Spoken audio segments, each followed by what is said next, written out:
How many players in NBA history can you honestly say have done everything asked of them? Whether it was All-Stars, All-NBAs, championships, MVPs. Maybe that's transforming a terrible team into a contender. Maybe that's becoming the unquestioned leader of your team. Whatever your definition is, Cade Cunningham has answered every question asked of him. And yet, if I asked NBA fans, I think the vast majority of people would say Cade will never win an NBA championship. And while that might sound harsh on the surface, I think the reason is deeper than we're giving it credit for. Most people would say no, and it's not because they don't believe in Cade. It's unfortunately because they don't believe in the Pistons. This is what I call the Cunningham Paradox. The moment someone becomes a superstar, the true obstacle is no longer themselves. It's the people that are building around them. When an NBA team drafts a player, especially in the first pick of the first round, number 1 overall, they're not thinking, can this guy average 20? Can he be an all-star?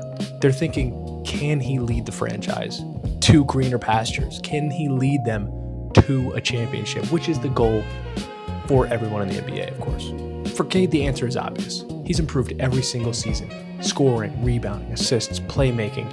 Whatever you've asked him to do, he's done. He dictates the offense. He creates shots for everyone else. He is the perfect person to build around. Cade Cunningham has become everything and more that Detroit could have hoped for in a draft pick. I'm wondering what is left for him to prove individually. He was a first-team All-NBA this year. You know, maybe MVP is what he could have won to really solidify himself, but either way, you know he is as elite as it comes when it comes to point guards, shooting guards, whatever you want to call them. Basketball loves individual narratives. When a good team wins, the superstar in that team gets all the credit. And when a bad team loses, the superstar gets all the blame. I don't know if you guys remember, but before Jason Tatum finally won his championship, I've never seen a more slandered man in my entire life. That poor man got destroyed at all times. Before Denver surrounded Nikola Jokic with talent, people doubted him and thought that his way of playing didn't work. What I'm trying to say is that the organizations are the ones that get it done. While a player of a superstar caliber like a Jokic, a Tatum, a Cade, a Brunson, a Ant, whatever it may be, they raise your floor, it at the end of the day becomes up to the front office to raise the ceiling. The reason I'm calling it the Cunningham Paradox is because he is entering this situation as we speak. He's 24 years old. He's about to enter his prime. These are the perfect years to build around someone like Cade Cunningham. And now we're going to see whether it becomes a front office issue or whether it becomes a front office success. The reason it's a paradox is because when you think that getting a superstar is one of the hardest parts of the game, which it is difficult. But I would almost argue that the harder part is building a cohesive unit around your superstar to then compete for a championship. The NBA is deeper than ever. Every team is deep now. Tons of role players, tons of guys that can do all kinds of sorts of different things. So the world is almost your oyster when it comes to building a team. The problem is that most GMs and most people in the front office don't have the vision that it takes to build the correct team. So this is where it becomes fascinating, right? Because every decision that the Pistons make carries tenfold the amount of pressure that would normally occur if they didn't have a superstar. If they draft well, if they have good signings, if they have bad signings, Jalen Durr. Do they find another star, right? Do they avoid terrible contracts? What's their flexibility look like? How do they weave in and out of everyday decision-making as a front office? And the worst part about it is that every single one of these decisions outside of Cade's control will shape his legacy. If the Detroit Pistons make great decisions in the front office, you might see him become one of the best point guards of all time. But if they make terrible decisions, then you might see him as one of the best what-ifs in NBA history. Look at Zion Williamson, for example. I'm just spitballing this as I'm thinking about it. He is an incredible talent, but look at his front office. They spent a first-round pick to go get Derek Queen last year and gave up like a top 10 pick this year. What are you doing, Joe Dumars? You know what I'm saying? Like, if Detroit nails it over the next 5 years, people will be saying, wow, Cade brought us into contention.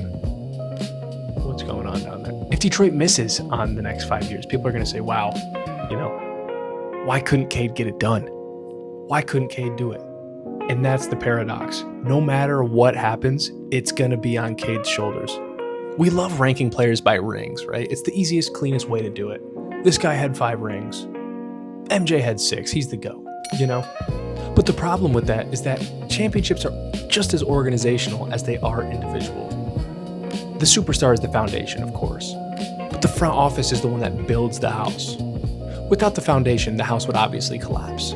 However, without the builders, the foundation is just going to sit alone. There's nothing to keep it from being sturdy and strong, if that makes sense. And that's why it's always so frustrating when I see elite players just get wasted on these teams that I know they could compete for if they just had competency around them. And this isn't a video to say that we need to feel bad for Cade Cunningham. I'm not saying that because I don't think his front office is incompetent. Detroit finally has the opportunity, the privilege to do one of the hardest things in the NBA. They finally get the chance to make those tough decisions. They have a legitimate franchise player, and those obviously don't grow on trees, especially of Cade's caliber, someone who can really do a little bit of anything you need him to do. But now I'm saying the pressure shifts. This all comes down to, can the front office make the right decisions, not corner themselves? Can the front office give him the complementary pieces that he needs to succeed? Maybe we've been asking the question wrong all along. Instead of asking, can Cade Cunningham win a championship? Maybe we should be asking, can Detroit build a championship around Cade Cunningham? So I want to leave it up to you guys. I want to ask the people down below, what do you think? Do you think it's up to the player, or do you think it is the responsibility of the front office and I'm insane? Let me know in the comments because I would love to have a discourse with you guys. That's all I got, guys. I appreciate all the love from my first video. If you haven't seen it, go check it out. I talk about Jalen Duren and what I think we should do with his signings.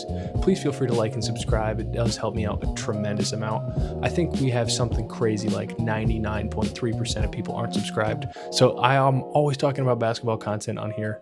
Please let me know what you guys want to hear next, if anything. But if not, I will catch you guys later. Peace.